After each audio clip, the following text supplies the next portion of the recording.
Hello everyone, welcome to my YouTube channel. हम discuss कर रहे हैं आपके प्लस टू क्लास की केमिस्ट्री का सेकंड चैप्टर इंट्रोडक्शन। हम पिछले वीडियो में कर चुके हैं। सॉल्यूशंस जो है वो क्या होते हैं? A homogeneous mixture of two और more chemically non reacting substances is known as a solution. ठीक है, वो सॉल्यूशन की डेफिनेशन है।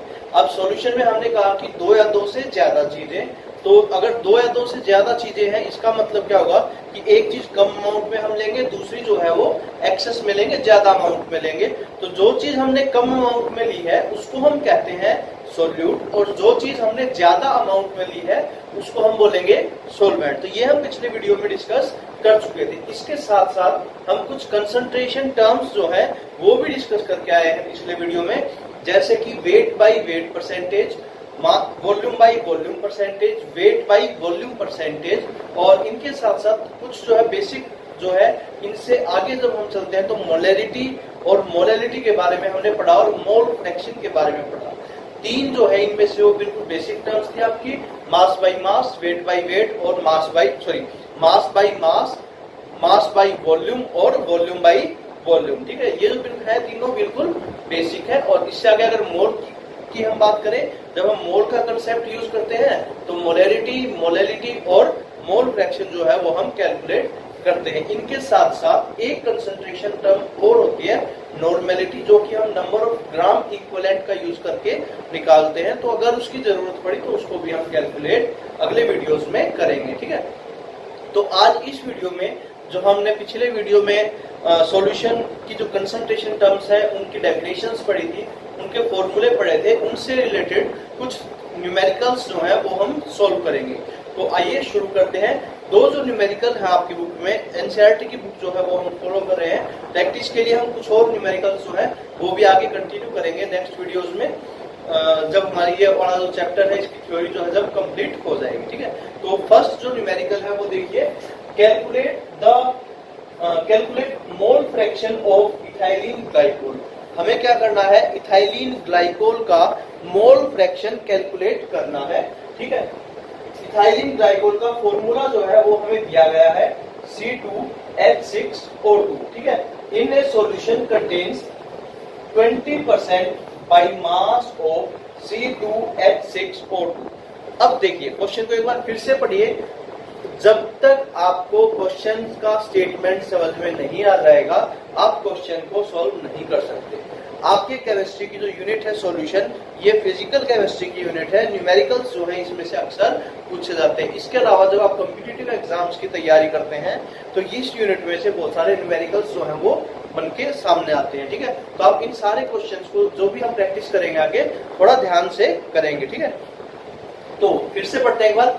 कैलकुलेट द मोल फ्रैक्शन, मतलब कि हमें मोल फ्रैक्शन निकालना है। ठीक है, ऑफ इथाइलिन ग्लाइकोल। किसका निकालना है? इथाइलिन ग्लाइकोल का निकालना है। और इथाइलिन ग्लाइकोल का क्या जो कुछ जो क्वेश्चन से हमें मिलेगा वो क्या है कि 20% सॉल्यूशन जो है वो हमारे पास है। अब 20% सॉल्यूशन जो है वो वेट बाई वेट सॉल्यूशन हम कंसीडर करके यहाँ पे चलेंगे। ठीक है, तो हम मान लेते हैं कि let answer, let total weight of solution equal to 100। ठीक है, ऐसा मानने से हमारा जो क्वेश्चन है वो आसान हो जाएगा। क्या हमने क्या माना कि सॉल्यूशन का टोटल जो वेट है वो कितना है? 100 ग्राम। अब हमें कहा गया है कि इथाइलिन ग्लाइकोल जो है वो कितने परसेंट है? 20%। तो हम लिखेंगे mass of ethylene glycol is equal to 20। फिर अगर देखिए टोटल सॉल्यूशन है हमारा 100 ग्राम, उसमें से 20 ग्राम इथाइलिन ग्लाइकोल है, तो उसमें से बाकी का जो 80 ग्राम है वो क्या हुआ? हमारा सोलवेंट। और सोलवेंट को क्या है? यहाँ पे वाटर है। ठीक है, तो हम लिखेंगे मास ऑफ सॉल्वेंट। सॉल्वेंट का मास जो है वो कितना हो जाएगा हमारे पास? 80। ठीक है, अब देखिए हमें हमारे पास जो है वो मास आ गया दोनों चीजों का, हमें निकालने हैं number of moles. Number of moles के लिए हम क्या निकालेंगे, given mass by molar mass formula का इस्तेमाल करके नंबर ऑफ मोल्स निकालेंगे। हम लिखेंगे number of moles of ethylene glycol C2H6O2 कैसे निकालेंगे, given mass divided by molar mass. ठीक है, गिवन मास कितना है यहाँ पे 20, तो हम क्या लिखेंगे 20। और मोलर मास जो है वो कितना है, मोलर मास जो है वो हमें कैलकुलेट करना पड़ेगा। कैसे कैलकुलेट करेंगे, मैं यहाँ पे रफ में कैलकुलेट करके दिखा रहा हूँ, बाद में उसको रफ कर दूंगा। आप अगर वीडियो ध्यान से देख रहे हैं तो समझ लीजिए। कार्बन कितने हैं इसमें, 2। एक कार्बन का मास, एक कार्बन के एक मोल का मास 12 और 2 है तो 24, प्लस एक हाइड्रोजन का एक मोल का मास 6 है तो 6, और प्लस ऑक्सीजन, एक ऑक्सीजन के एक मोल का मास 16 और 2 है तो 32। ठीक है, तो ये आपका आ जाएगा टोटल 62। क्लियर यहां तक। ठीक है, तो अब देखिए मोलर मास जो है वो कितना आ गया इसका 60। ये आ गया आपके number of moles of C2H6O2। ठीक है, अब निकालते हैं number of moles of water. Formula same है, given mass of water divide by molar mass of water. Water का गिवन मास कितना दे रखा हमें 80 दे रखा है, तो क्या लिखेंगे ऊपर 80, और मोलर मास जो है वो वाटर का कितना होता है 18। कितना होता है 18। कैसे पता चला 18 होता है, H2O, वाटर का फॉर्मूला क्या है H2O। तो हम क्या करेंगे, H2 मीन्स 2 हाइड्रोजन और 1 ऑक्सीजन, इन दोनों के तीनों एटम्स के एटॉमिक मासेस का सम कर लेंगे, तो वो क्या आ जाएगा हमारे पास मोलर मास। तो ये आ जाएगा आपका 80। ठीक है, तो ये आ गया आपके नंबर ऑफ मोल्स इसके इथाइलिन ग्लाइकोल और number of moles of water. ठीक है, अब देखिए मोल फ्रैक्शन का फॉर्मूला हम लिख लेते हैं। Mole fraction is equal to number of moles of a component divided by number of moles of number of moles of a component plus number of moles of another component. ठीक है, हमें किसका निकालना है, इथाइलिन ग्लाइकोल का। तो ethylene glycol के number of moles जो है वो हम लिखेंगे ऊपर 20 डिवाइडेड बाय 62, और नीचे हम लिखेंगे total number of moles. Total number of moles कैसे निकालेंगे, इन दोनों के नंबर ऑफ मोल्स का सम करके, means 20 divide by 62 plus 80 divided by 80। इसको जो है आप सोल्व कर लेंगे, ये जो है आपका क्या हो जाएगा रिक्वायर्ड आंसर। सोल्व करने के बाद जो है इसकी वैल्यू जो है वो आपकी आएगी 0.068। 0.068। ठीक है, अब एक और बात समझिए कि ये जो वैल्यू आई इसकी कोई भी यूनिट जो है वो नहीं होगी। क्यों नहीं होगी, क्योंकि ये जो है वो क्या है, एक सिंपलेस्ट रेशियो है, दो सेम टाइप की क्वांटिटीज का। ऊपर भी नंबर ऑफ मोल्स था और नीचे भी क्या है नंबर ऑफ मोल्स है, तो ये क्या है यूनिटलेस क्वांटिटी है हमारी। ये करते हैं सेकंड क्वेश्चन जो आपका, कैलकुलेट मोलरिटी ऑफ सॉल्यूशन। अब क्या करना, हमें मोलरिटी कैलकुलेट करनी है containing 5 gram of NaOH।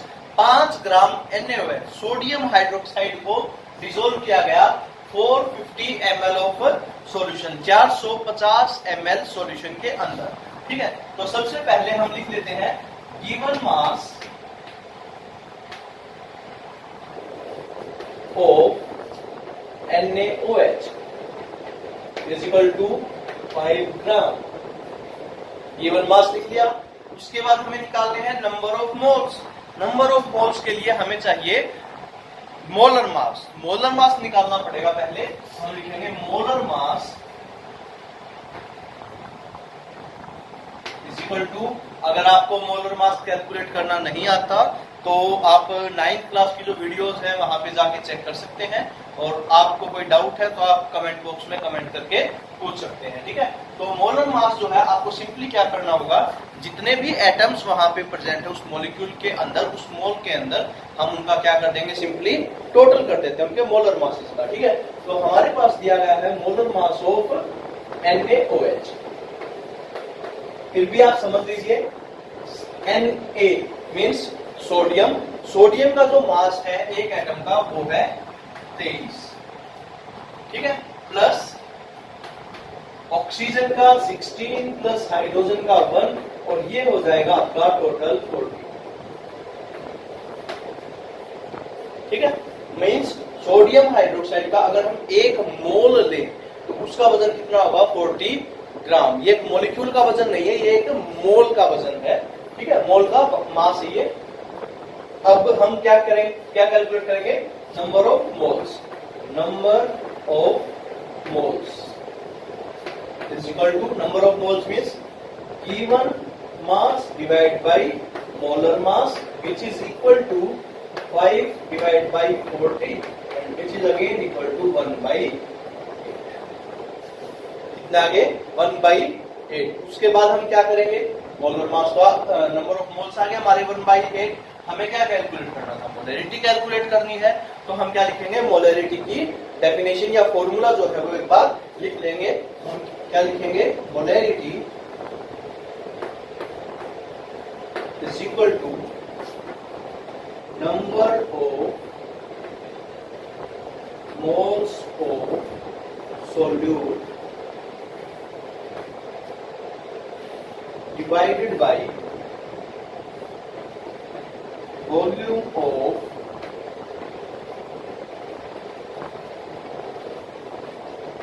Solution in litre. Solution की जो वॉल्यूम है वो किस में होनी चाहिए, लीटर में। ऊपर क्या लिखेंगे, number of moles of solute divide by volume of solution in litre. पर हमारे पास इस क्वेश्चन में जो वॉल्यूम है वो मिलीलीटर में दी गई है, ना कि लीटर में, ठीक है। तो हम क्या करेंगे, उसको या तो आप इस 450 को लीटर में कन्वर्ट करें, कैसे करेंगे, इसको 1000 से डिवाइड करके, सॉरी, और या फिर जो ये फॉर्मूला है इसमें आप थोड़ा सा मॉडिफिकेशन कर लें। क्या मॉडिफिकेशन करें, यहाँ लीटर की जगह आप लिखें मिली लीटर और इसको मल्टीप्लाई कर दे 1000 से।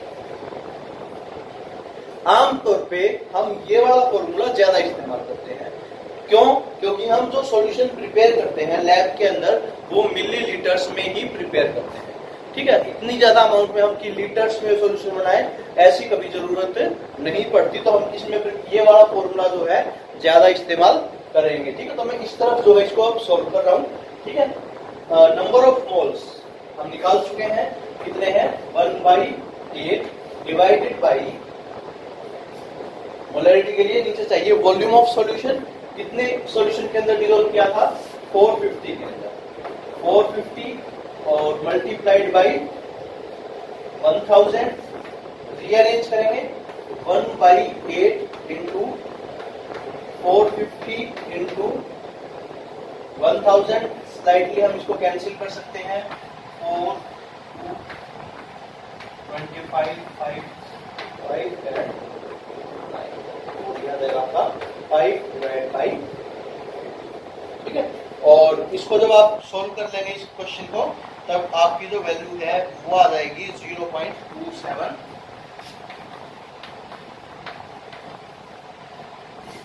अब मोलैरिटी जो है वो यूनिटलेस नहीं होगा, ठीक है। मोलैरिटी जो है वो यूनिटलेस नहीं होगा, क्योंकि उसमें ऊपर हमने यूज किया नंबर ऑफ मोल्स, तो इसको हम लिखेंगे मोल्स पर, नीचे क्या था, मिलीलीटर, ठीक है, और उसको हमने कन्वर्ट कर लिया था लीटर में, तो हम लिखेंगे मोल्स पर लीटर, ठीक है जी। तो ये जो है आपके इन टेक्स्ट के पहले 2 क्वेश्चन थे। नेक्स्ट क्वेश्चंस जो है वो हम अगली वीडियोस में देखेंगे। तो थैंक यू।